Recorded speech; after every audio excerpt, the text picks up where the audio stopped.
Hello and welcome to my chemical-free product workshop. Today's topic is to mix your own all-purpose cleaner. I very much appreciate your attending. My name is Andrea and I'll be guiding you through today's class. So I'm always curious, how did you hear about today's class and where are you calling in from? If you can, please let me know in the comments. It's always just fun to see how our community is growing throughout the world. And I appreciate your sharing. So a little bit about me, I'm calling in from Maryland, which is on the East Coast of the United States.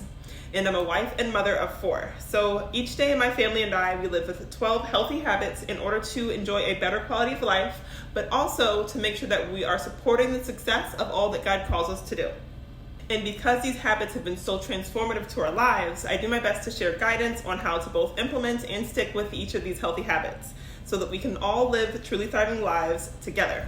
So I'll share more about the other videos and workbooks, classes, and support groups that I offer throughout the week. But for now, I do want to go ahead and jump right into today's class. So our goal for today is to blend and try a variety of natural, edible ingredients in order to clean our homes with non-toxic ingredients. So while we're together today, we'll discover the health and financial benefits to using non-toxic cleaners in your home. We'll do our best to blend your own natural cleaners using suggested proportions to suit your needs. And we're just gonna grow in empowerment from having our own greater control of our cleaner options. So the ingredients you'll need is white vinegar. You'll want to have a sealable container like a spray bottle, some measurement tools, large and small. Oh, I gotta grab mine from over here. And then if you'd like, you can have some table salt, some baking soda, which I got a couple other things I gotta grab. Give me a sec. So some table salt, some baking soda, and a knife for your lemon and lime if you have them. So I'm gonna clear up my space a little bit so I can see you guys and I'm not just underneath a sea of stuff. But these are just the basic things. This is really the heart of what you'll need.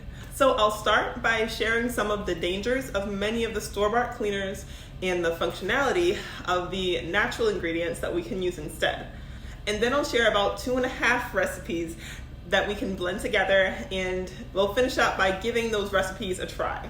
You don't really have to be overly precise when mixing these. Eyeballing is just fine. So most household cleaners, they can contain things like carcinogens, which can cause or promote the growth of cancer. And they can also be endocrine disruptors, which lead to sometimes infertility, premature puberty, ADHD, and even cancer.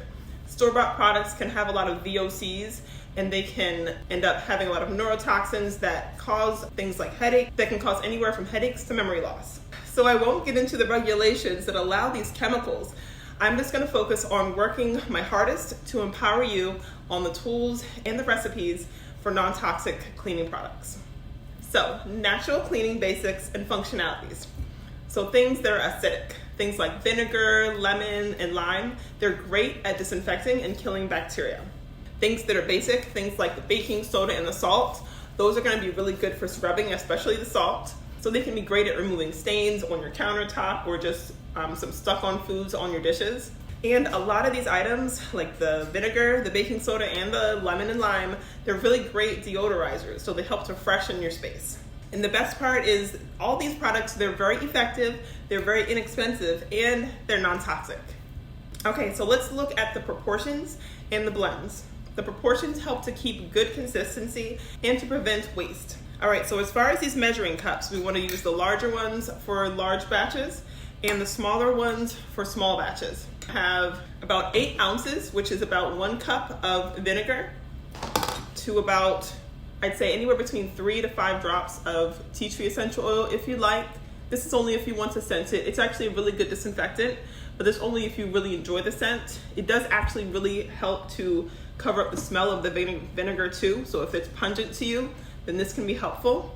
Also, if you find the vinegar is too strong scent-wise, you can do half and half. So instead of just a whole cup of vinegar, which is what I usually do, it doesn't bother me too much, but you can also do half vinegar and half water, which is what I do when I start to run low, like today. You see I've been using it.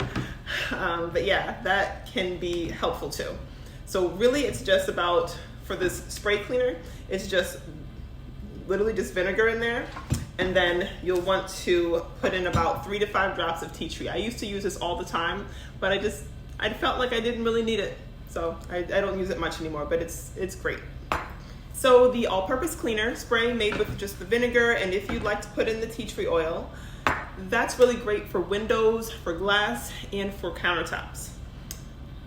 It's pretty much great, like works like Windex, and it dries really quickly too, so that can be a good benefit, especially when you do straight vinegar.